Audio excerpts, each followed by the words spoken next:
Welcome back to the Kosi Arsenal channel. My name is Kosi. Welcome back to a brand new video. Arsenal back in action this month, and we have a lot of action, a lot of games, including that big game, Arsenal versus Real Madrid, home and away. But before we get into that, this Tuesday, Arsenal have to take on Fulham, one of the teams that really disturbs us. I mean, it's one of the teams that Arsenal and Mikel Arteta literally can't beat. Fulham, Brentford, Newcastle, these teams, and Aston Villa, of course, they always give us a hard time. So this time, can Arsenal really beat Fulham? Because we are a little bit relaxed, we don't have anything we're chasing for. Can we sit down, relax, and beat Fulham and just, stop them? Hit that like button, subscribe to the channel as well. This is your preview, starting 11 and team news, Arsenal versus Fulham. So let's start off with this big team news. Obviously, you must have seen it somewhere.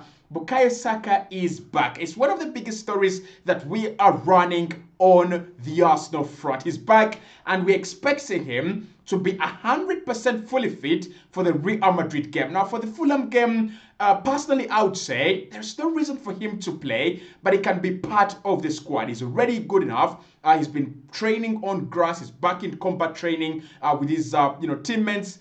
He can be there, but there's no need for us to introduce him. Maybe to give him that kind of match fitness, you can give him maybe 10 minutes, maybe 15 minutes in the Fulham game, but I don't expect him to start unless otherwise. The other big team news is that Julian Timber, who was a little bit not okay during the international break, is fully fit and back to play with the team, and so is Gabriel Martinelli. The rest of the other players, as you know them, Gabriel Jesus, Kai Havertz, Tomiyasu, all of them are not available. But we have not sustained any big injuries during the international break, and that's one of the reasons why it could be a positive week after all. It could be a positive month after all. I mean, Arsenal have really suffered a lot of injuries this season, and going a month like April, we have like 10 games without suffering any injuries, that's going to be a bonus for me already. So what is our starting 11 going to look like? The big question for me, for Mikel Arteta as well,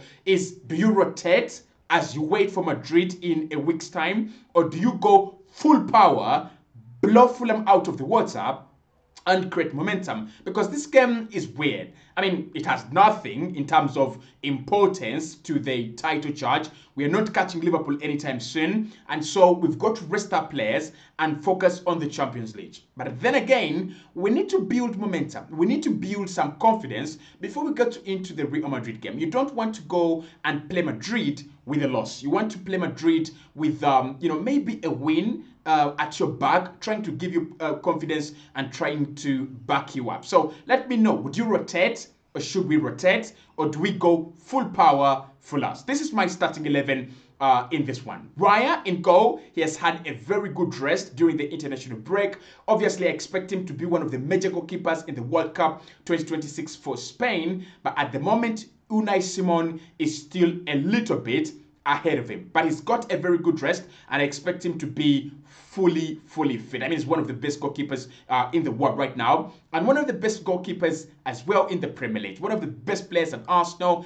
That Manchester United game, the saves are still reliving in my head, like the Bruno Fernandes one. How did he do that? I mean, there were so many saves. The Mazraoui one as well.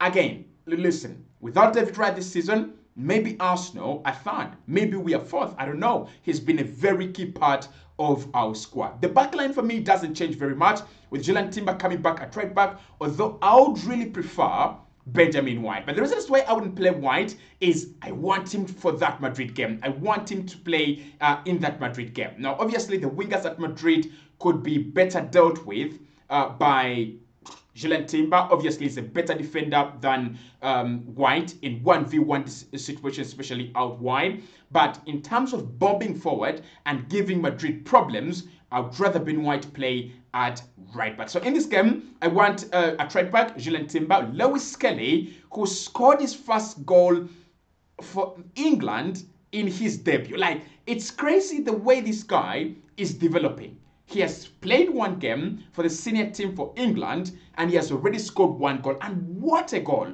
to score. The assist by Jude Bellingham is sublime, beautiful. But the finish and the events that lead to the finish are absolutely mind-blowing. I mean, the way he runs, the run is very good, the timing of the run, but the way he shrugs off his defender and just slots the ball underneath the goalkeeper, I think Lewis Kelly is a gem of a player. So Lewis Kelly and Timber out wide against Fulham, and then Gabi and Saliba at centre-back. Saliba's not had a good season. But for me, that doesn't really mean he's not a good centre back. I think he's still the most talented player among all the defenders we have. It's just that Gabi has had such a very good season, scoring a lot of goals and consistently defending very well. In midfield, it's a no-brainer. Thomas Partey was in action for Ghana during the international break, scoring twice, by the way, for Ghana, my boy. And of course, he comes back straight into the midfield together with Declan Rice, who assisted for Harry Kane during the international break, and Martin Odegaard, who had a couple of assists as Norway were beating Israel. He's had a very, very good international break, Martin Odegaard. So I think that would be our midfield. No changes that I would call for. I mean, I wouldn't call for Mikel Merino into midfield. I wouldn't really dare to do that. I wouldn't really call Ethan Nwaneri because I want him to play up front in this game. So my front three would be Mikel Merino as striker, Ethan Nwaneri as right winger, and Leandro Trossard as left winger as well. Let me know what you think about my starting 11. Am I going full power and you're afraid that maybe we won't have enough when it comes to Real Madrid? Or is it okay for us to go full power and then just use this game as a rehearsal for the Real Madrid test that is actually coming? Now, in terms of previewing this game, Fulham is one of the teams that are really good and they disturb us. I mean, this season, you can give Marco Silva his credit. You've got to give him his flowers. He's one of the managers that have promoted Fulham to the Premier League and made it a giant of a team. They're difficult to play. Like, when you look at your fixture list and there is Bournemouth, Fulham, Aston Villa, you go, what? We don't have any easy game among the next three fixtures because Bournemouth under Indoni Areola, very good team. Villa under Unai Emery, they're a very good team. And now we've got Marco Silva's Fulham. So they're a very good team. I think they're very organized. They did lose João Palhinha, but they've just continued to do very well. They also lost Willian and Mitrovic, but they've just continued to get even better and better. And we know quality teams really give Arsenal and Mikel Arteta a very difficult time, a very, very hard time. But I expect Arsenal to learn from the mistakes that we have committed against Fulham, against West Ham, and against Newcastle in the past.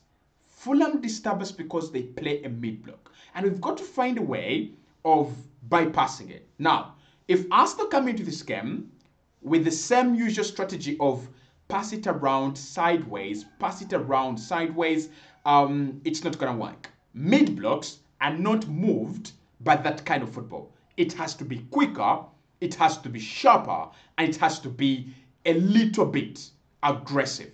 I mean, Fulham have had a very good stint whenever they play Arsenal because one or two reasons. Arsenal have at times been less aggressive when it comes to teams that play with a mid-block. We have been a little bit slow, and that allows these teams to shift their positions, from side to side of the pitch without any trouble. Now, when you look at a team like Manchester City, City also play with a little bit of a slow pace. But one thing they can do, they've got players like Phil Foden, they've got players like Kevin De Bruyne that can switch it up. The likes of Doku, the likes of Savinho, they can raise the tempo of the game suddenly.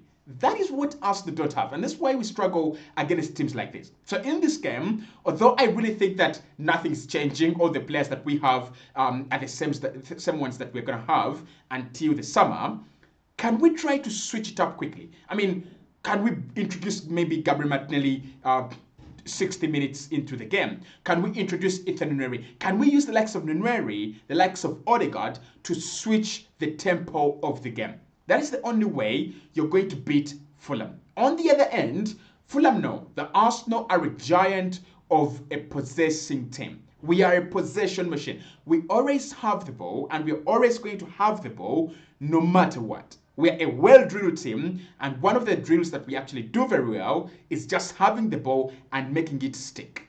So what are Fulham going to do? They'll sit down in their mid block, at times dropping even as deep as into a low block, but they're going to deploy their quick players, and it's going to be Havoc and Koyet. The likes of Wilson, the likes of Adama Traore, we know what they can do. We know the way Marco Silva sets up this team. He sets them in a way that they are going to harass you on the break. They are quick, they are fast, and they are very, very deadly in their counter attacks. So I expect them to come out a bit and give us some kind of run for our money. But if Arsenal really have the position a lot of the time, I think it won't be shameful for them to drop back and just wait for us to attack. Now, I'm a little bit confused about the importance of the game, but this is what I would think. I think this game is all about building momentum and giving us the much needed preparation that we need for Madrid. I mean, you're not going to catch Liverpool. I know a few people are really optimistic and they still believe in it.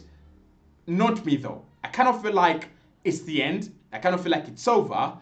Let's just chase the Champions League. And although that's a very, very difficult road to go down, it's plausible. It's a little bit possible as well. I mean, I can prove it that not the best teams win the Premier League. Not the best teams always win the Champions League. It's not a marathon. It's about going game by game. And Arsenal are not so many games away from looking at the UEFA Champions Trophy. So I would say my prediction in this one, Arsenal 2, Fulham 1. But I won't be surprised if Fulham win the game 2-1 or if we draw 0-0 or even 1-1. It's an easy encounter where both teams can come, respect each other, and cancel themselves out. Hit the like button and subscribe to the channel as well, and I'll definitely speak to you in the next one.